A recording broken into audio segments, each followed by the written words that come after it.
This was work done while I was with Graz University of Technology. This was a joint work with Jürgen Schilling and Wolfgang Gieser, two students, which actually most of the hard work, and collaboration with Peter Schwab and me.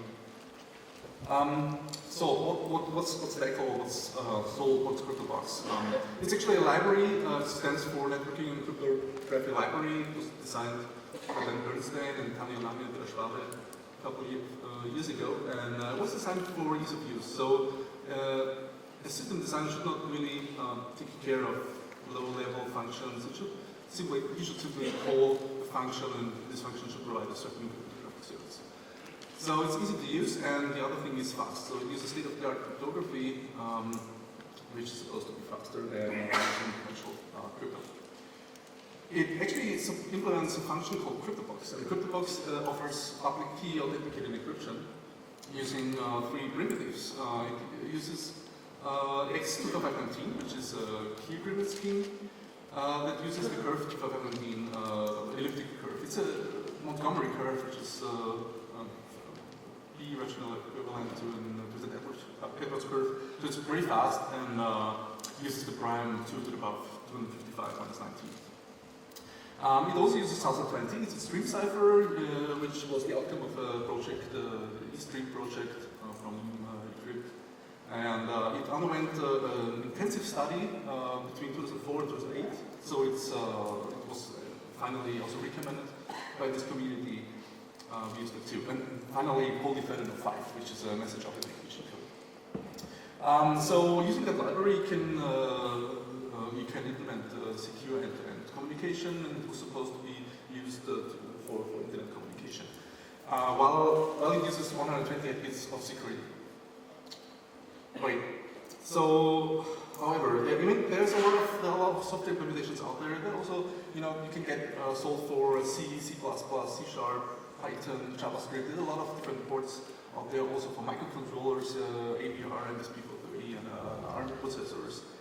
A couple of applications out there that use Salt, only to name a few, like Apple is using it in their iOS, and Google is using it to encrypt communication between their Chrome browser and their servers.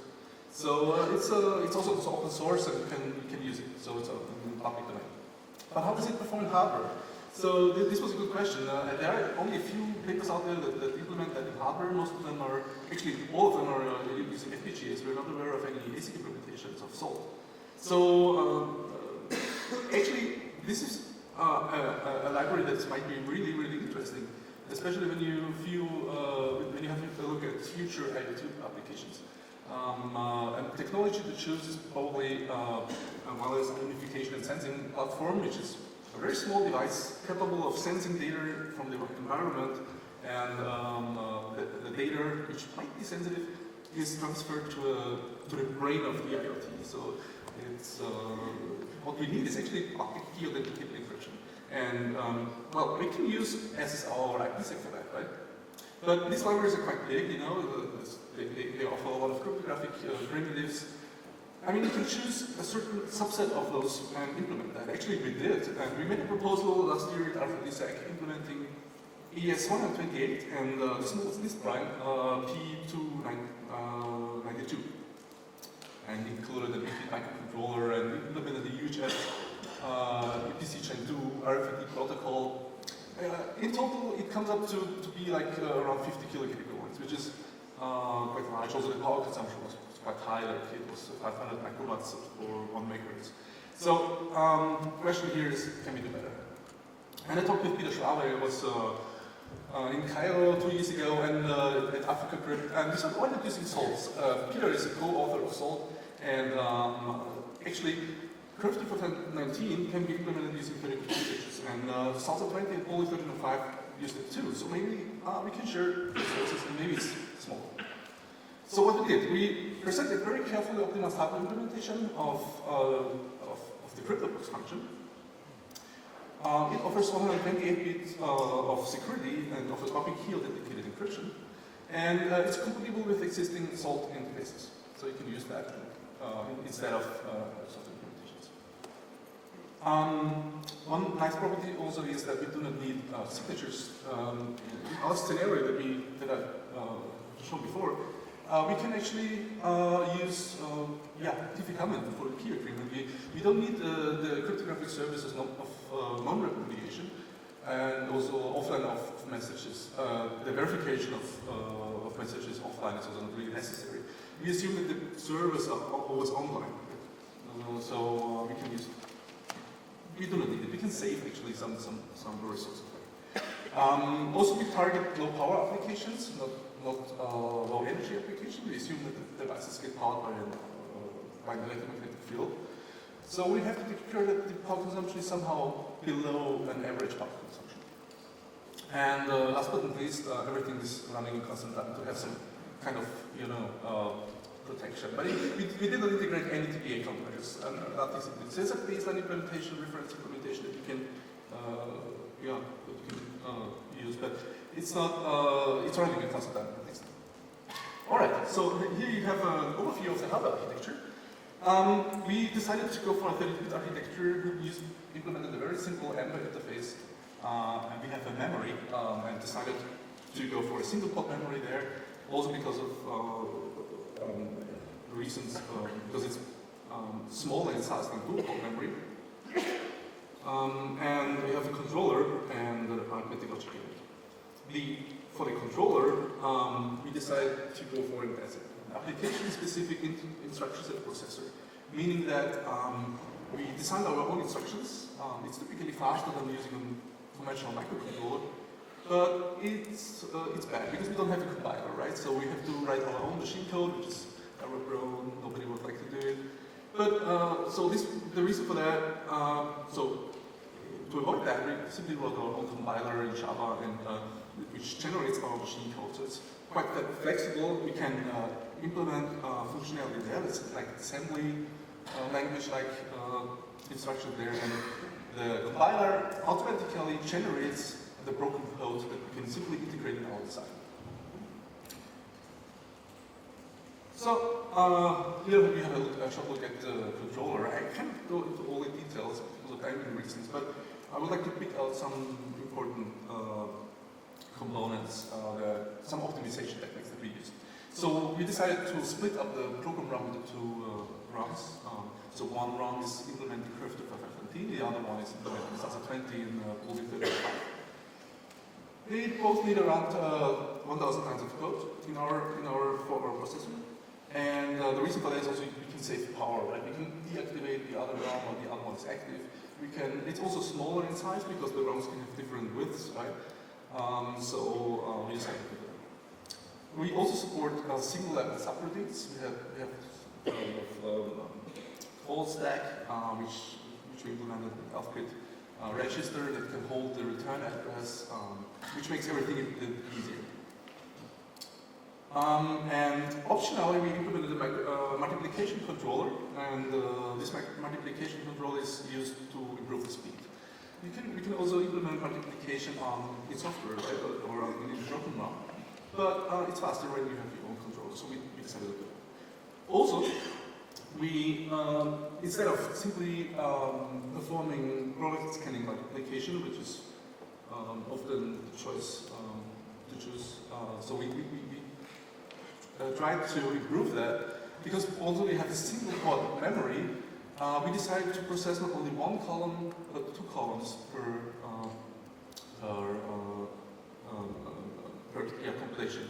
So here on the left side you see a classical product scanning approach, and on the right side our modified version. And the reason for that is that the cool thing here is that if you log one operand, so each dot here represents one 32-bit multiplication. And you process the whole multiplication from right to left. So you calculate all these partial products and sum everything up, right?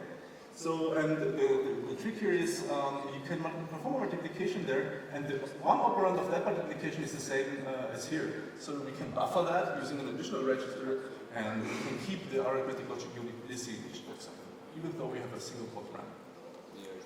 Alright, so another optimization is memory caching. because not all memory locations are really required in each cycle, we split up the memory into the virtual memory pages. Each memory page has 4 times 256 bits, and we use the special instruction to select a memory page. And so we need to spend 2 bits to address a single row out of this page, and 3 bits to address a single word. So in total we have 5 bits for addressing purposes. In total our one instruction is 9 bits, which is quite small. Here we have a look at the arithmetic logic unit. The core component here is the digit serial multiplier, and the reason for that is really small. It's quite slow, but in terms of resources, it's really slow. So we made it parameterizable. You can choose between 2, 4, 8, 12, and 16 bits. So you can adapt that for your purposes. You can make it faster, but it's larger than, and you can make it slower, and then it's smaller. We also can reuse the multiplier to perform addition and subtraction. This is also one modification that we do there. You can see here the buffer to hold the operand, which is needed for the modified comma multiplication. And we have an accumulator here at the end, which is also a bit larger because of our modification. Usually you need to spend 67 bits there for an ECC implementation, 32 bits. In our case it's 99 bits, so we have to increase that too. And we have a rotation unit and a carry handling unit also there. Alright, we provide the following cryptographic services. So the whole core can perform diffie-Hellman schemes. We implemented 2 different commands, diffie-Hellman 1 and diffie-Hellman 2 we call it. The first command calculates the public key, which is sent then to the server. We receive the public key from the server and then we compute the session key. So we call that twice. In each calling location we perform a scalar multiplication, right?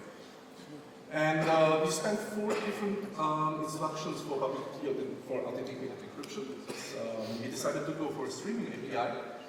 Each instruction processes 64 bytes, and we have init, first, update, and finalize, which actually do the encryption, and finalize command actually calculates the message authentication tag and adds it to the message, and that's it. And also we have a decrypt function, which is not streaming, it's not in the streaming API, but we decided to can receive also data from the server, like the commands, like give me that data, and you can decrypt it, you can authenticate the message, and that's it. Subroutines, we implemented addition, subtraction, multiplication, also modular reduction in subroutines. We use the iterative approach, like we first make the operation and then reduce afterwards. Certainly there's some room for improvement to improve that, but it works. And modular inversion is informatic because it's running 11 multiplications and 254 squares for that. ECC scalar multiplication, we used a combined addition and doubling, differential addition and doubling using the Montgomery ladder.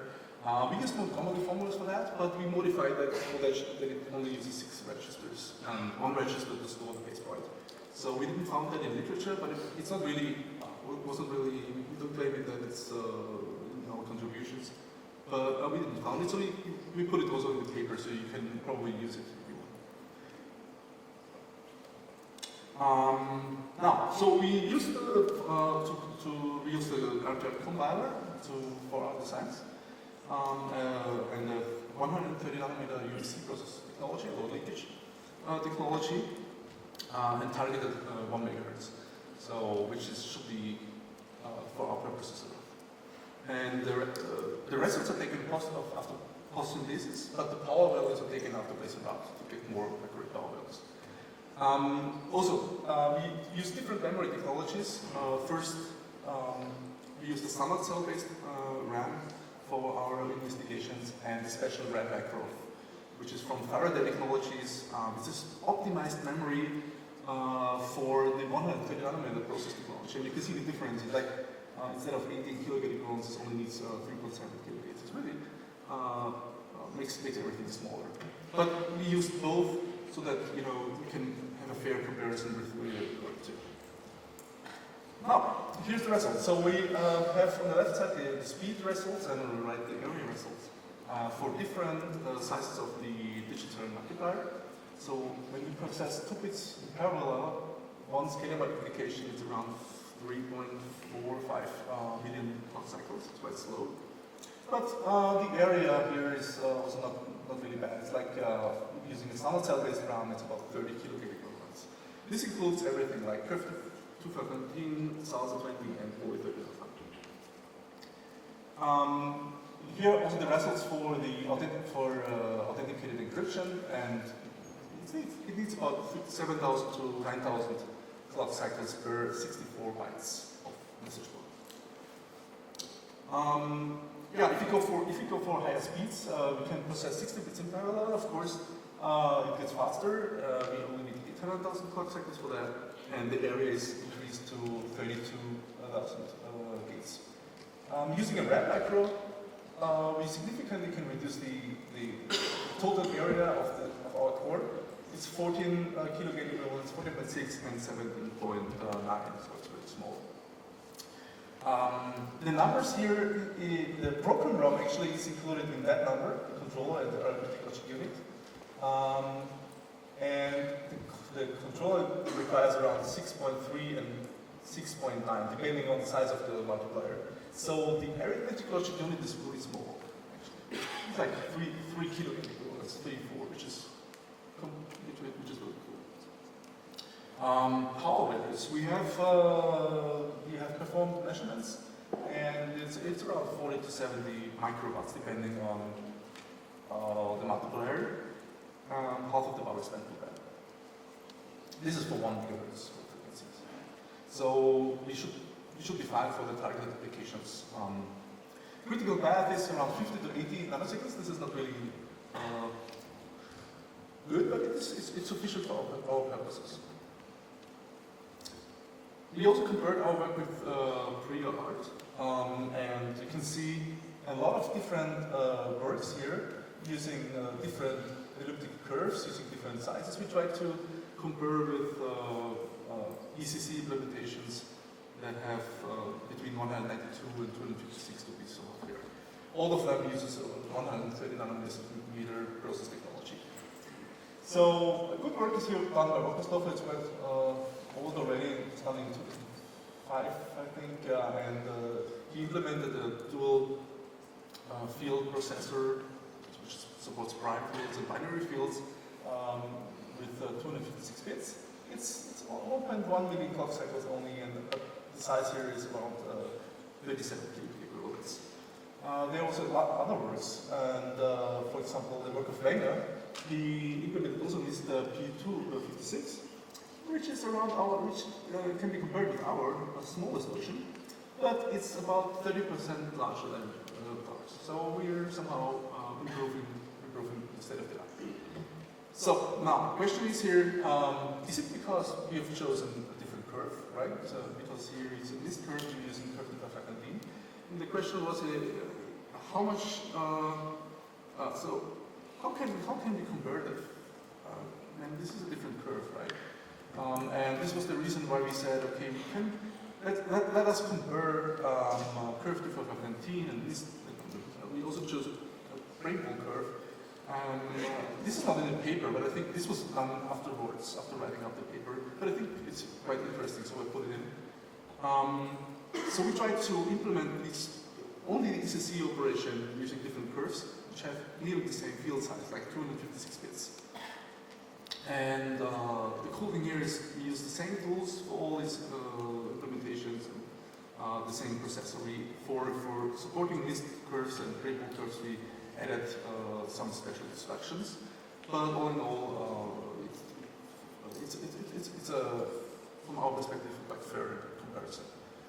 And here's the results. So we compared speed, area, power, and the area time product here for the curves. And you can see a very significant difference here is in speed. So, which is not surprising, because curve 2019 is operating, it's a Montgomery curve, and the operations on that curve are really fast. It's like 5 multiplications of squares. Like for instant rainbow curves, the operations, you need at least 14 multiplication equivalents. It's slow, right?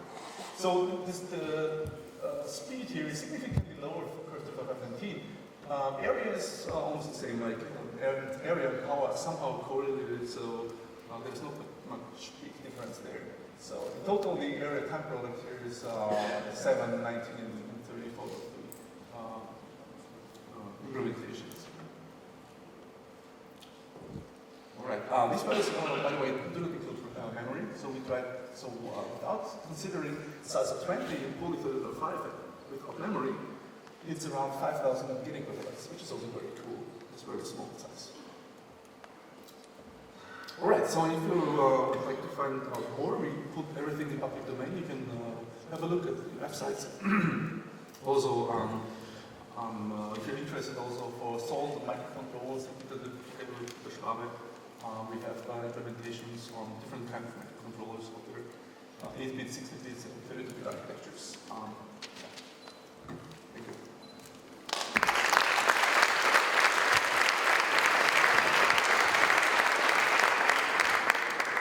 Are there any questions?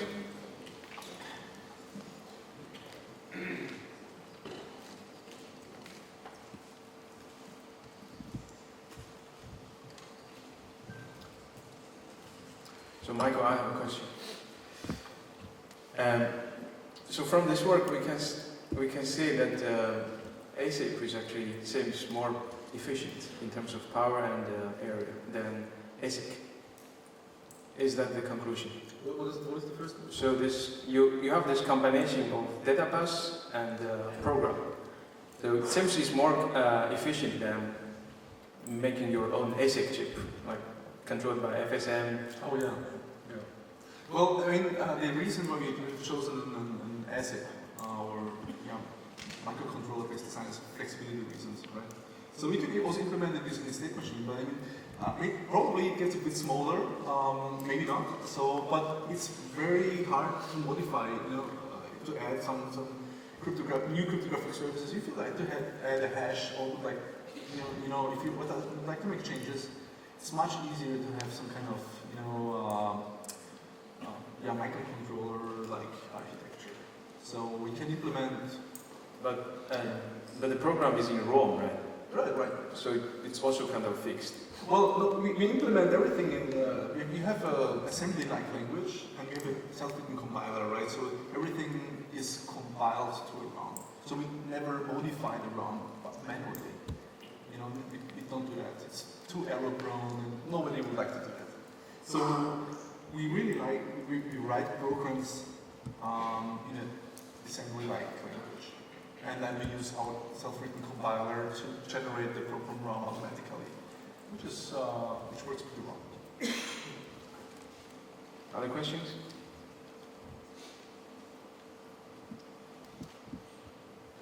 Okay, let's thank the speaker again.